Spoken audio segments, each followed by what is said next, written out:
Hola chicos, ¿cómo están? Hoy día vamos a ver el tema de biotopo, factores abióticos. Bueno, los factores abióticos de un ecosistema son aquellos que forman sus características físicas y químicas. Esto incluye a todo el ambiente inerte, es decir, todo lo que no tiene vida es un factor abiótico. A significa sin, biótico significa vida. Acá tenemos al organismo que es afectado por los factores climáticos, es un factor abiótico. Los factores edáficos como los minerales, la materia orgánica, la salinidad, la aireación, el pH. Los factores bióticos, pues en este caso los depredadores, las presas, un organismo también es afectado en este caso por un factor biótico, y los factores hídricos que son los factores abióticos como la salinidad, la iluminación, la temperatura, el pH. Los factores abióticos terrestres más importantes son, en este caso, acá vemos una imagen, es un ecosistema.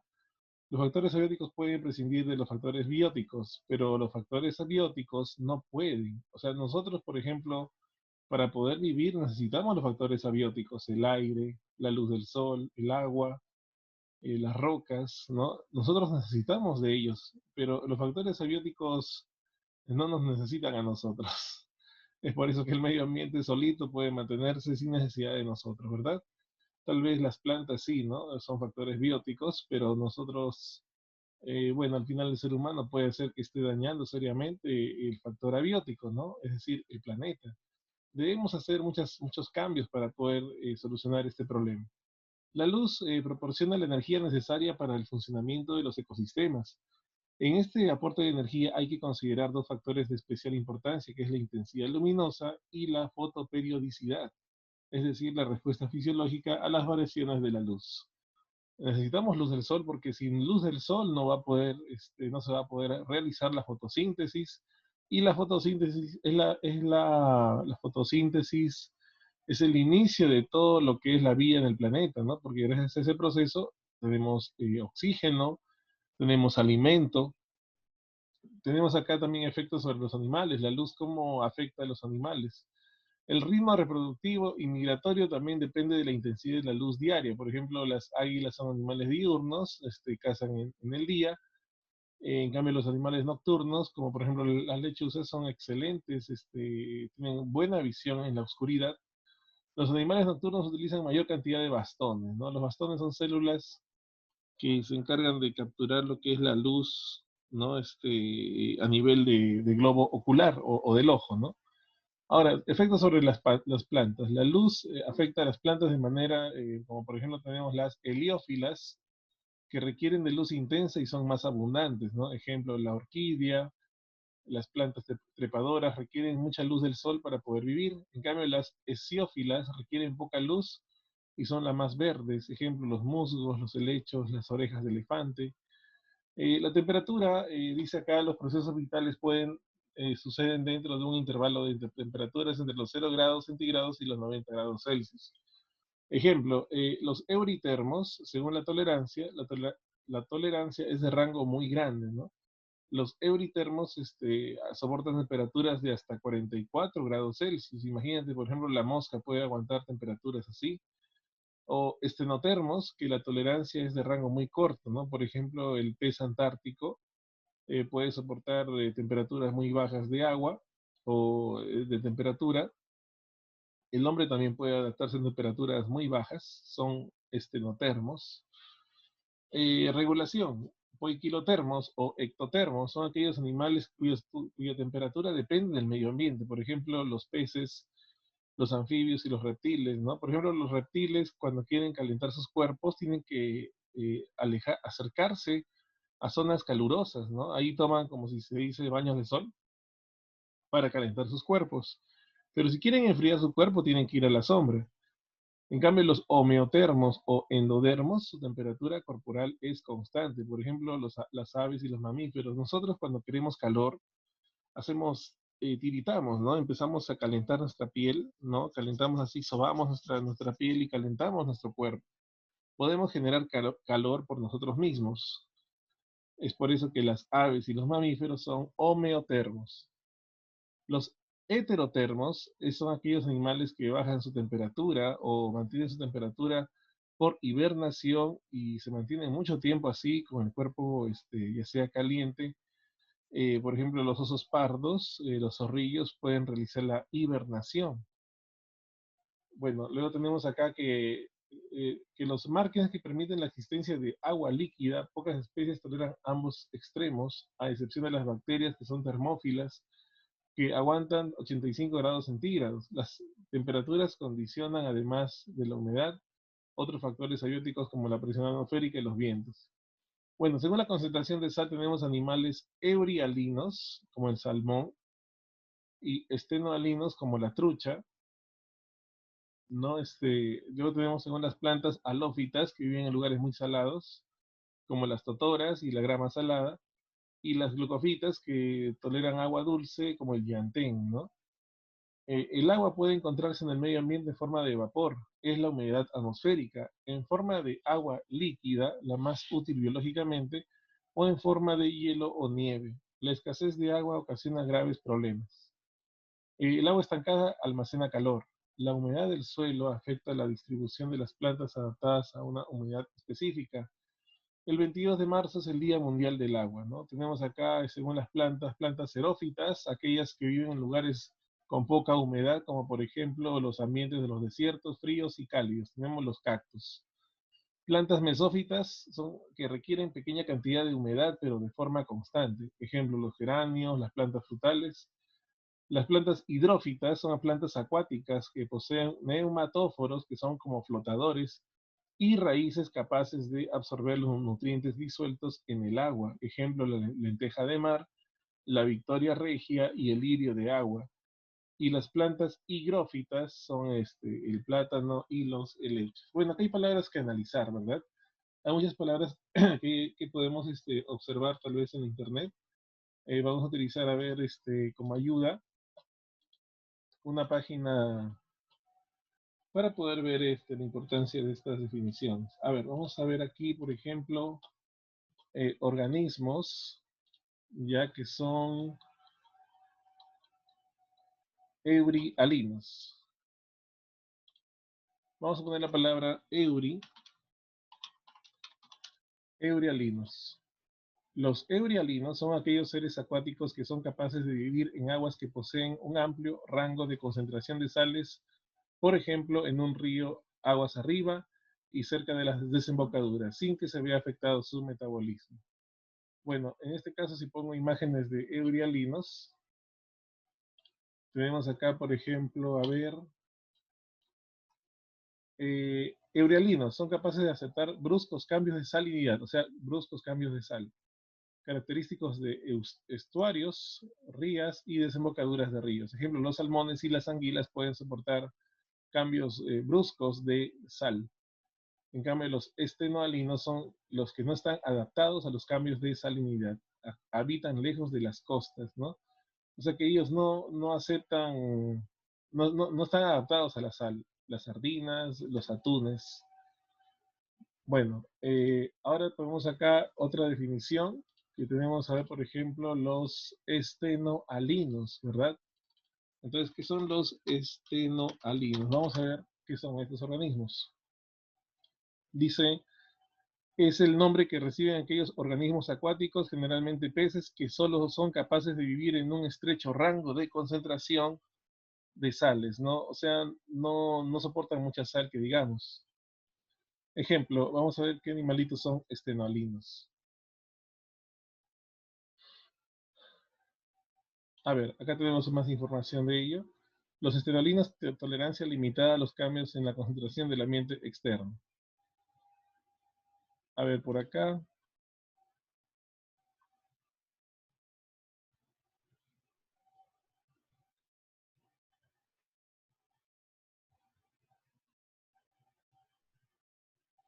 Ok, entonces acá tenemos imágenes de organismos estenoalinos, ¿no? Como en el libro lo dice, son animales que no toleran mucha cantidad de sal, ¿no? A ver, vamos a ver aquí esta información. Dice acá, los radiolarios son marinos, estenolinos y planctónicos. Bueno, se refieren a eh, individuos que viven en rocas sedimentarias.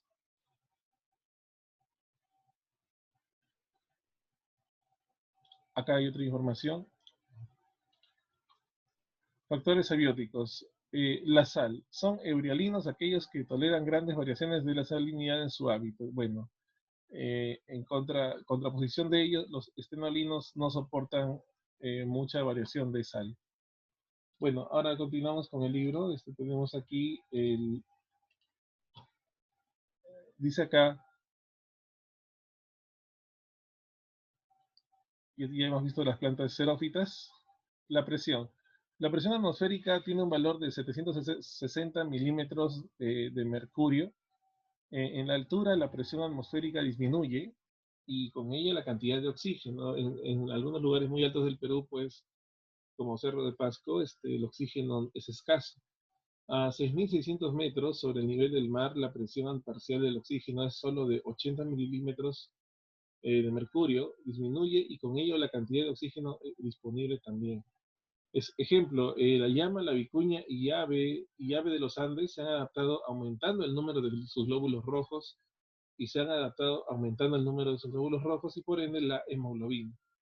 Las personas que viven en la sierra, pues, también tienen exceso de glóbulos rojos. Por eso, las personas que viven en lugares como, por ejemplo, Cerro de Pasco, ¿no? En La Paz, Bolivia, esas personas tienen chapitas en la cara, ¿no? Eso es debido al exceso de glóbulos rojos que tienen en su organismo, ¿no? Por ejemplo, acá vamos a ver aquí habitantes de Cerro de Pasco, ¿no? Vamos a ver cómo se puede ver en sus rostros algunas características de exceso de glóbulos rojos. ¿No? Acá no se ve muy bien la imagen, pero sus cuerpos se han adaptado para que puedan soportar temperaturas, en este caso, alturas muy altas, ¿no? Por eso tienen como chapitas en el rostro. Exceso de glóbulos rojos para contrarrestar la falta de oxígeno en altura. Muy bien. Bueno, entonces sigamos con la información del libro. Vamos a ver acá.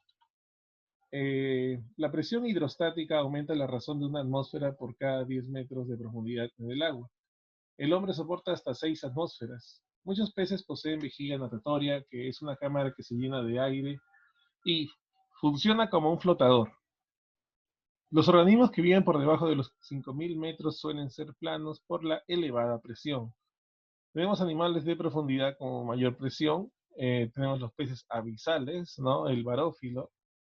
Estos animales soportan mucha presión de agua. En cambio, aquellos que soportan menos presión son animales de alturas, como la vicuña, a donde aumentan sus glóbulos rojos o eritrocitos. Bueno, acá tenemos el suelo, que es un producto natural que se ubica en la superficie terrestre y actúa como medio de soporte físico y sustento nutritivo para el crecimiento de los vegetales. Es la base de todos los ecosistemas terrestres.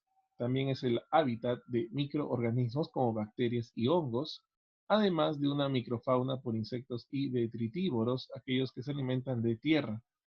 También es el hábitat de microorganismos como bacterias y hongos, además de una microfauna por insectos y detritívoros.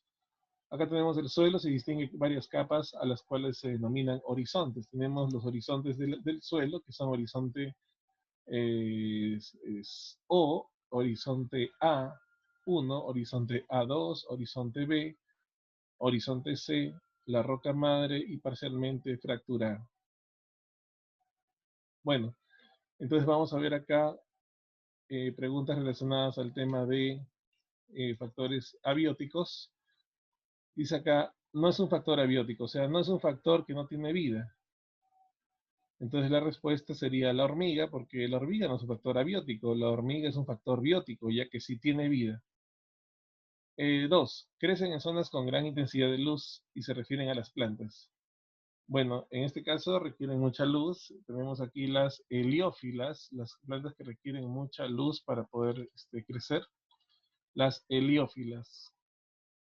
Número 3. Respuesta fisiológica a las variaciones de luz. Esto se llama la fotoperiodicidad. Fotoperiodicidad o fotoperiodicidad. La respuesta es la B. Eh, También creo que está relacionada con la temperatura. Bueno, vamos a dejarlo como fotoperiodicidad. 4. Animales nocturnos utilizan mayor cantidad de. Los animales nocturnos utilizan cantidad de bastones, que son células que les ayudan a ver en la oscuridad. 5. Son animales euritermos, como por ejemplo, euritermos son aquellos que soportan una gran variedad de temperatura. Las moscas. La especie de Rhizopora mangle puede soportar vivir en aguas con altas concentraciones de sal. Esto es posible gracias al siguiente mecanismo.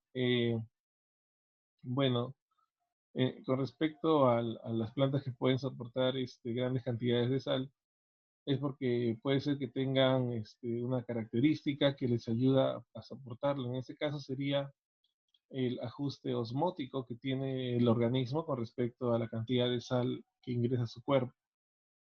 La respuesta en la 6 es la letra B. Número 7. Las bacterias de fuentes termales naturales a elevadas temperaturas, debido a estas características se las denomina. Entonces dice acá a elevadas temperaturas. Son las termófilas, soportan temperaturas muy altas, ¿no? Termófilas.